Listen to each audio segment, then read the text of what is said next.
Patience. Patience!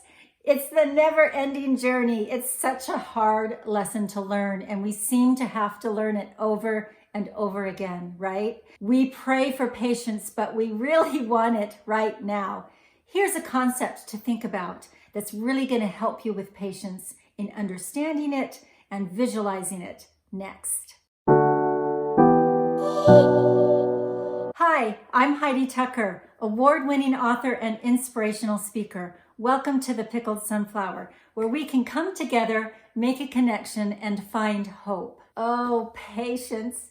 We all try again and again and again to get that right. Isn't that a hard concept to learn? Do you ever find yourself praying for something and it's just not happening? And you begin to feel abandoned and you say to yourself, is God even really hearing my prayer?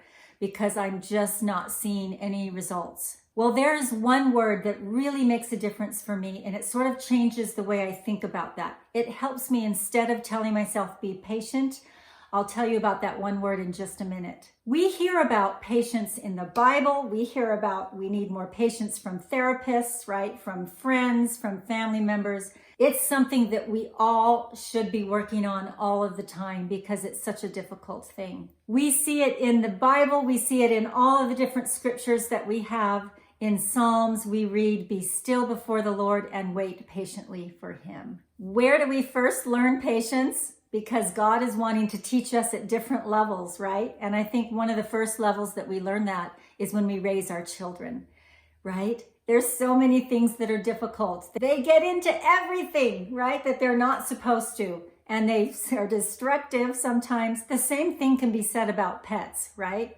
There are things that happen with our pets, right? They eat our Christmas ornaments off the tree. They get into things that they're not supposed to. That's a level of patience that we are learning day by day in the trenches. We may never quite feel like we've mastered patience when we're talking about raising our children and, maneuvering with pets and society and work and everything that hits us in real life.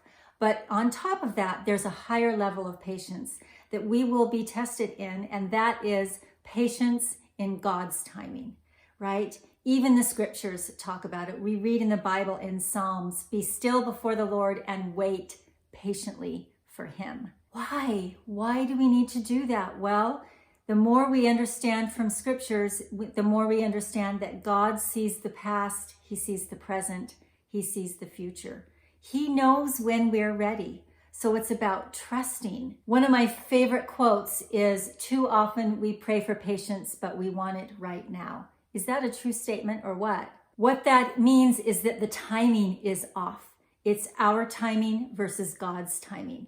There are some real struggles that we all encounter in our life, times that we're really down in the ditches and life feels dark and we feel like there's an impossible way out. And so we're praying for guidance to get through that. We want answers.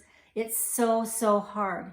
Sometimes I think it can be really helpful to step back and look at the whole big picture and ask ourselves, is my life falling apart or is it falling into place? Because you may in the future look back and realize it was falling into place, even though at the time it felt like it was falling apart. There is one word for me that makes a real difference in how I perceive that sort of an environment and in trying to understand and grasp patience and be better at actually using that tool of patience, and that is the word trust. Instead, it helps me to think of it as trust. I am trusting God, and I am trusting his process. Instead of telling myself, be patient, it's a little more positive and more helpful for me to think, trust. Think of it like a chessboard. There are pieces that are out on the game board, and they have to be moved in certain strategic positions for the game to resolve itself.